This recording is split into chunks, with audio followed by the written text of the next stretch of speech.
Assalamualaikum warahmatullahi wabarakatuh. Saya Afifah Mirna. Kali ini akan menjelaskan tentang makhluk hidup dan lingkungannya.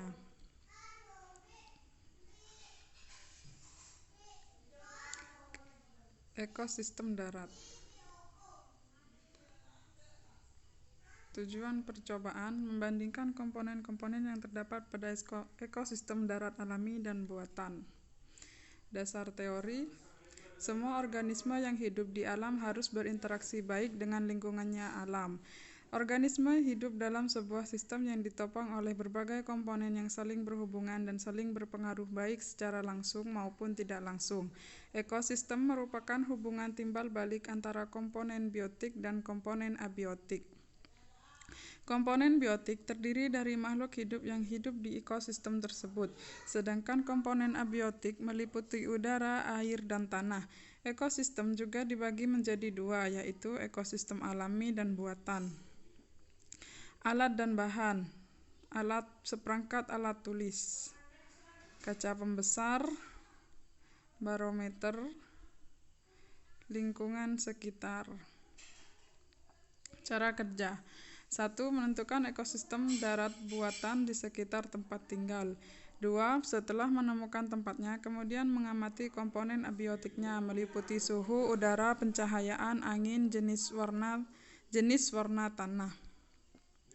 3. Untuk mengetahui suhu udara menggunakan barometer, sementara untuk mengetahui keadaan pencahayaan, angin, atau tanah kita dapat memperkirakannya saja. Yang keempat, mencatat semua hasil pengamatan pada tabel. Yang kelima, mengamati komponen biotik meliputi makhluk hidup yang ada di sekitar. Yang ketujuh, mencatat jenis hewan sebagai konsumen yang ada di ekosistem, baik yang tetap. Yang keenam, mencatat jenis tumbuhan sebagai produsen yang ada dalam nama latinnya.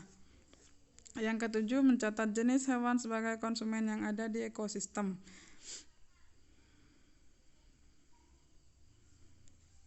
Yang kedelapan, mengamati lebih teliti hewan-hewan kecil yang mungkin terdapat dalam tanah atau dekat permukaan atau pada sela-sela daun atau batang dengan menggunakan kaca pembesar jika perlu. 9. Mencatat data pada lembar kerja. 10. Sebagai pembanding, menentukan suatu ekosistem darat buatan yang ada di sekitar. Contoh ekosistem darat buatan. 11. Lakukan semua kegiatan dari nomor 2 sampai nomor 8, kemudian semua data dicatat pada tabel 2.3 dan 2.4 dalam lembar kerja. Hasil pengamatan komponen abiotik ekosistem darat alami, tabel 2.1. Tabel 2.2 komponen biotik ekosistem darat alami. Tabel 2.3 komponen abiotik ekosistem darat buatan. Tabel 2.4 komponen biotik ekosistem darat buatan. Pembahasan hubungan timbal balik antara komponen biotik dan komponen abiotik yang terjadi pada alam seperti pada hutan merupakan ekosistem darat alami. Hal ini sama sekali tidak ada campur tangan manusia, sedangkan pertumbuhan komponen biotiknya tidak dikendalikan oleh manusia. Contoh ekosistem darat alami. Hubungan timbal balik antar komponen biotik dan komponen abiotik yang terjadi di sawah merupakan ekosistem buatan, di mana di situ terdapat unsur campur tangan manusia, di antaranya adalah dalam menentukan jenis komponen biotik dan dalam populasi komponen biotiknya. Contoh ekosistem darat buatan. Kesimpulan: ekosistem darat alami dan buatan memiliki komponen abiotik yang sama, ada air, tanah, dan udaranya, hanya berbeda pada komponen biotiknya.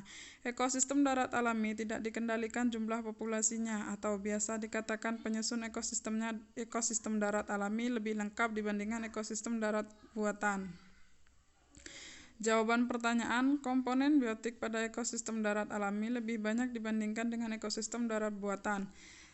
Karena ekosistem darat alami, jumlah populasi dan jenis makhluk hidupnya tidak dikendalikan oleh manusia. Sekian, terima kasih. Wassalamualaikum warahmatullahi wabarakatuh.